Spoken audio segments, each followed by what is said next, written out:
This is a meme book, so in fact I will be talking as I read this. Tisho and Thomas. Tisho? I don't know, as a Tisho. Then they're stuck in the elevator. The elevator suddenly stopped at the 5th floor, as the small enclosure went dark, leaving 2 people inside. Tisho, small to Cinderella, wearing a red sweater, blue pants, gray shoes.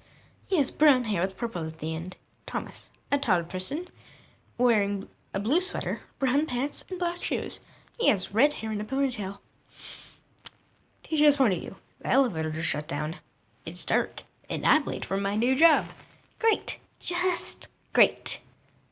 Ugh, you have got to be kidding me, Anger mumbled.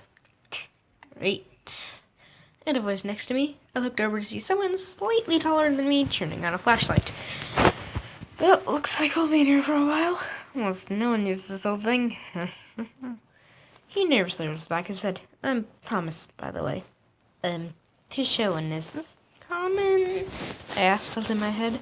As the lights get on, as the lights come back on, I get a better look at the guy. Once the lights get on, Thomas's point of view. Once the lights come back on, I look over at Tisho. He blushed and like, oh my god, that is so cute. So, I asked, pulling out some beef jerky. Jerky? I asked, holding out some. He took a few seconds to take it. Thanks, I guess. He mumbled, munching on us. This is some good jerky.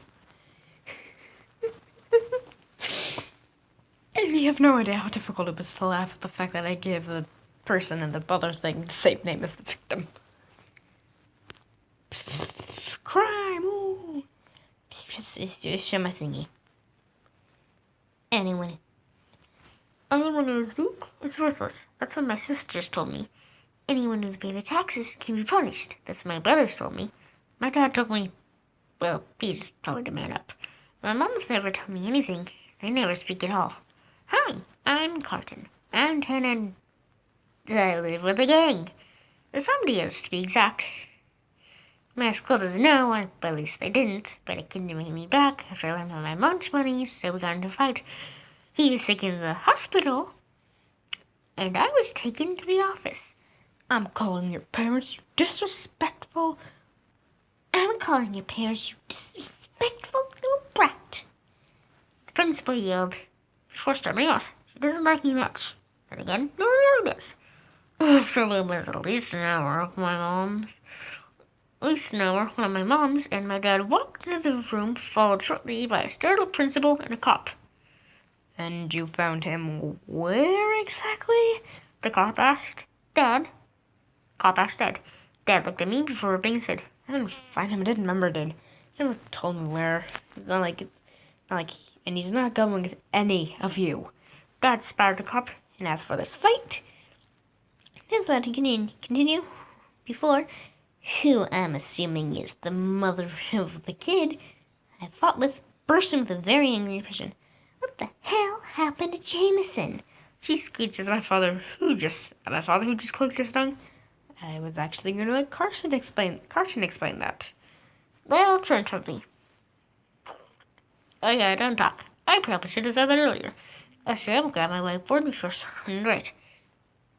I let him borrow some lunch money yesterday because he didn't have anything to eat. He got unpaid back, so we got into a fight. Then I covered my ears and waited for an onslaught of screams. But Mom took down my hands before speaking.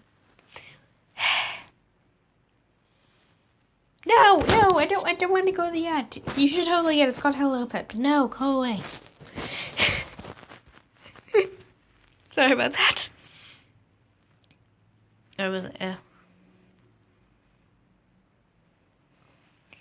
Mom put down my hand before speaking in a very clear voice. If you harm him for doing only what he knows, I swear your life will become a living hell. But James's mother tried to defend herself. Oh, this never would have happened if you made some lunch for your son instead of buying. Have made sure your son had something for lunch instead of buying cheap perfume and makeup. She took my hand before leaving with me and Dad. Black and white. So what are you? Everything's black and white until you touch yourself. Yeah, they're ships called Cheese and Crackers. That's what they look like. The redhead is Thomas. Yeah. Their names switch a lot, so just so you know, the actual one, redhead is Tisho, not. This is Tisho. Thank you, Liz. This is Thomas. It's my art. I can show you. Thomas.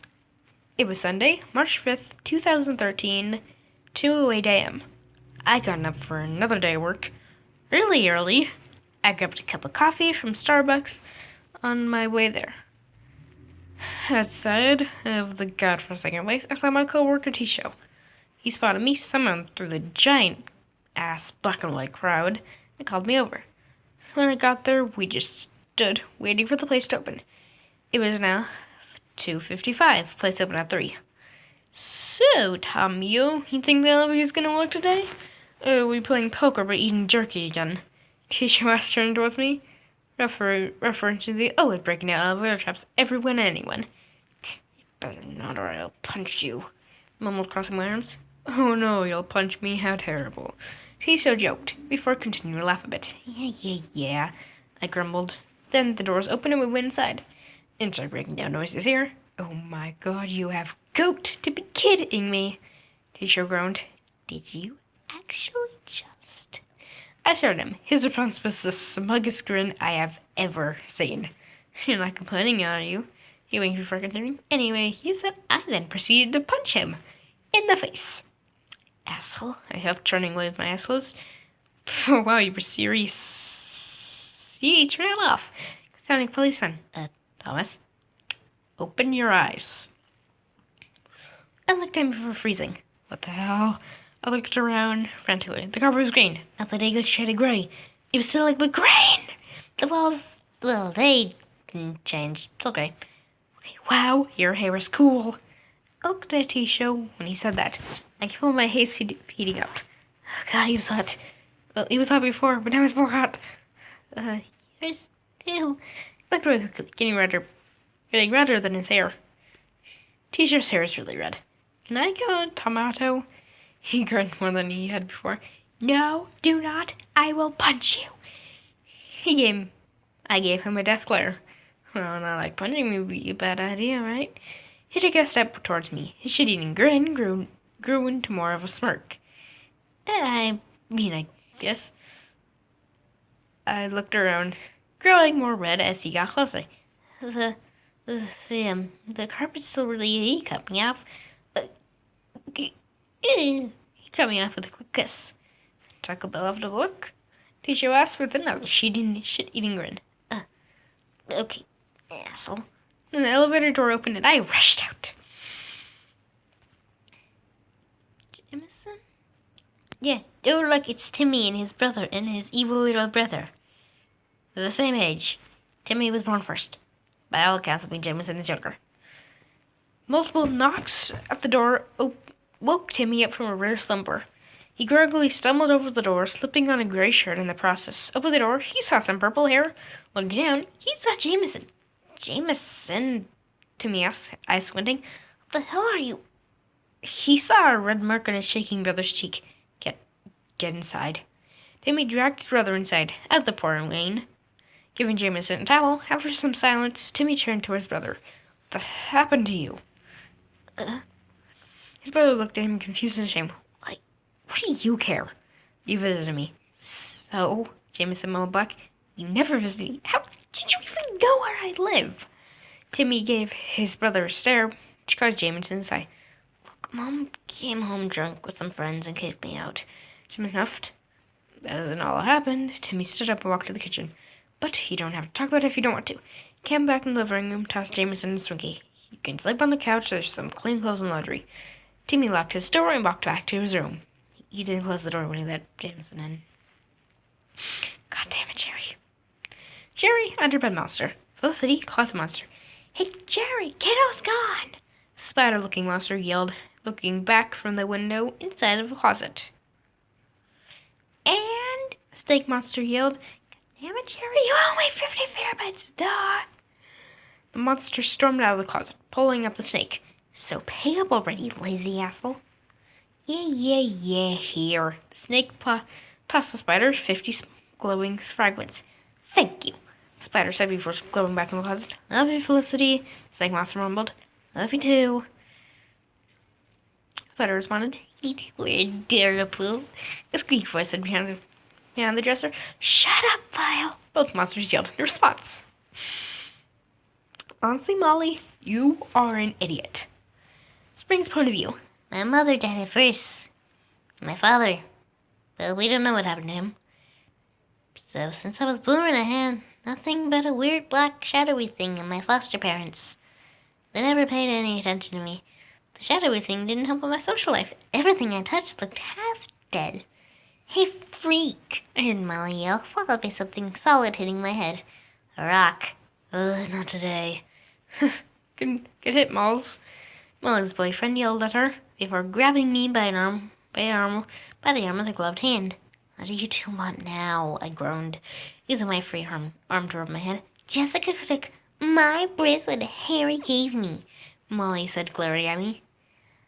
Look, as much as I'd love to make that prick feel sick for 5 months straight, I'm supposed to meet someone in the park soon, so I needed a Harry's grasp. Find someone else to get revenge, preferably without throwing a rock at them. I walked away, mumbling. Okay, in all reality, I didn't feel like calling Jessica today. If it was Heather or godforsake Christian, I would happily would have obliged. But Jessica's the only person who's nice to me. Plus her mom died. So I was going to the park to sit in a tree, which I did. You know, you could have asked me to help you. A scratchy voice calmly rang out inside my head. I don't need to be thought to be a killer anymore, so no thanks. I snapped at the shadowy thing. Thought you were meeting a friend. I jumped up from the tree and spun around. It was Harry. Molly nowhere to be seen. Oh, was that a lie? He asked, drawing closer to me. It was a lie, but honestly, Jessica doesn't deserve anything that I could do to her. You know that. I mumbled, crossing my arms. Harry laughed. Well, she did steal the plastic bracelet. Molly seriously thought that it was diamond. I snorted. Wow, she was an idiot. Remind me why you're dating her again? I asked. Why are you asking? You know why. I heard the shadowy thing grumble in my head. Because it's funny and I got back to killing people somewhere in Florida, I said back. Because she's the most popular girl in school, and by dating, the floodgates to hell are kept closed. Or as my sis puts it, everyone only leaves me alone because of her. Harry responds, taking the glove off. Seriously, the rock wasn't cool. It's Molly we're talking about here, Harry. Molly. Salty chick is salty. That's what Ray looks like.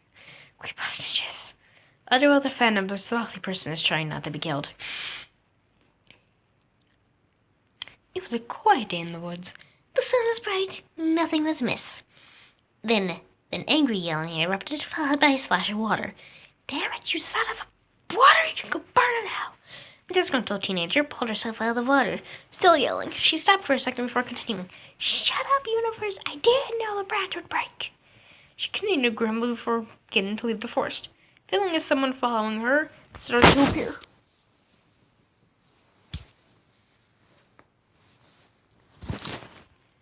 The girl turned around to see someone in a white hoodie from the distance. No, not today. The girl started running. Not out of fear, she just done with the day and wanted to sleep in her own bed. Then someone leaped onto her, knocking her down. Are you kidding me? Yeah. The girl kicked her legs, getting the person who was wearing a black hoodie off of her before getting up and running. You could try to kill me later. I'm done. I want to change. I want to sleep. If looks could kill, both of the strangers would be dead at this point. So excuse me, Mr. Whitehead, Mr. Tackle. I will be taking my leave. Third person who was hiding then threw a rock at her, knocking her out. Is she an ocean or something? A boy dressed in green floated out of the woods, tossing another rock that he hadn't thrown at her. The one with the black hoodie snorted. Ben, please. You know, that wouldn't surprise me. Did you hear your reaction to falling in the water? The one with the white hoodie caught up with the other two. Ben spoke again. Wow. Well, Jeff, I don't know about you, but I would react like that. No, Ben, you'd stop and you'd get out and stop on the ground. Jeff corrected Ben, causing the black-headed one to laugh more. Why are you two like this? Also, what are we supposed to do with her? I don't know, EJ. I don't know EJ, and I don't know EJ. EJ sighed before picking up the girl. Well, I want to see her except for one, so as of now, she lives. Okay? The three walked back to where they lived, aka a huge mansion that no one seemed to question. What? Shh. But shh. As they walked over, a young girl rushed over. Hey guys, who dat? A salty person who was slightly amused with her strangeness, so we're kidnapping her right now. Coolio. Coolio. The girl ran off, coming back down with the other people. Sally, please. Please. Jeff, Finn, and EJ all said the same moment. The girls are waking up. Oh no, this isn't be good. We should probably lock the door and hide. Both of which are already done. Everyone was now hiding behind a couch. The girl, now lying around, she got up, rubbed her head. Who? She shot up and spun around, almost missing the group behind the couch. How? Ben raised his hand. Jeff pulled it down, glaring at the boy. EJ just slapped his mask. First of all, Mr. Blink Blocking Person. Ben left the room in a poof of glitches. Now, who am I supposed to yell at now? No one, but EJ carried you here, so... Also, what's your name, salty person? Jeff said, swatting Jeff's hand, who was trying to cover her mouth. Jeff, I will start reciting the B-movie script. Do not push me. Jeff immediately stopped what he was doing, turning to face the girl. Ray. My name's Ray. Dope. Sally, why are you like this in this thing? Whoa, what an action. Oh god, it's this thing. He's just gonna got cheaper on me because I'm not bothering. But I still grab it. Don't you hate me? Hence why I'm on the... Don't you hate me? That's why I'm on this side of the fence. I can still do this. Now, stop! I hate you so much. Ditto. Silence. If not for the luck, status be visible on the demon trapped in the farm's face. Important question. What? Demon took a deep breath. Does you? Wait. No. Sheep stop. The proper stop. Way. No. To tell. This is not going where I thought it would. Where you gonna found one? Well, fuck you too. I take this compliment. Oh ha ha ha. That you what's that word again? You don't know what the word for. Demon whispered something quietly. Demon looked confused. Sheep? Demon leaned in, passing the barrier that kept him out of the demon's grasp. The human was pulled quicker than he could react. Pulled and quick, landing on top of the demon, who was grinning like an idiot. Sheep, what the she fell for my trap after all. And me. Demon lacked eyes, but he still had a perverted little grin that stretched over his face. Shut up, idiot! Demon pushed himself off the demon, or, well, tried to. Instead, he got the demon on top of him. Don't. The human shot the demon a death glare, adjusting the mask that covered his face so it actually did its job. Demon pinned the human's arms above his head with one hand, using his other hand to pull down the mask. Sheep. It's the middle of the night. Oh. I knew that. Demon snorted, releasing the human's hands. You couldn't tell it was nighttime? Why do you think the sheep are gone? I wasn't paying attention. Demon laughed as that fell onto Demon's face. Kindly move your hat from my face. Yeah. Like that, the hat was placed off his head. Your lack of eyes is unsettling. Demon snorted again, only this time letting out a laugh. Yeah, I'd imagine someone who's seen people with eyes his whole life. It would be. Anyway, from the sentence from earlier, I'm going to say when I thought the sun was out as a decoy. I'm going to say when I thought the sun was out decoy, or did you actually love them? What?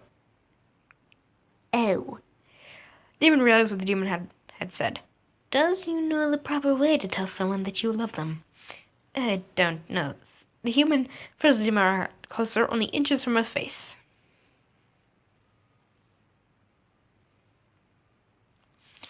Sheep? Well, too bad. Guess I'll have someone else. Demon stood up, helping the human up before walking away. You can say that if you want. Okay? The human ran after the demon, who on the inside felt like disappearing and never responding to someone ever again. And the human felt like curling in a ball, dying of embarrassment. Both of them are oblivious idiots. I should just remain in the book to the Queen's board. Please send help. Which I did. It's well, no, it's it's the Queen's board. Please send help.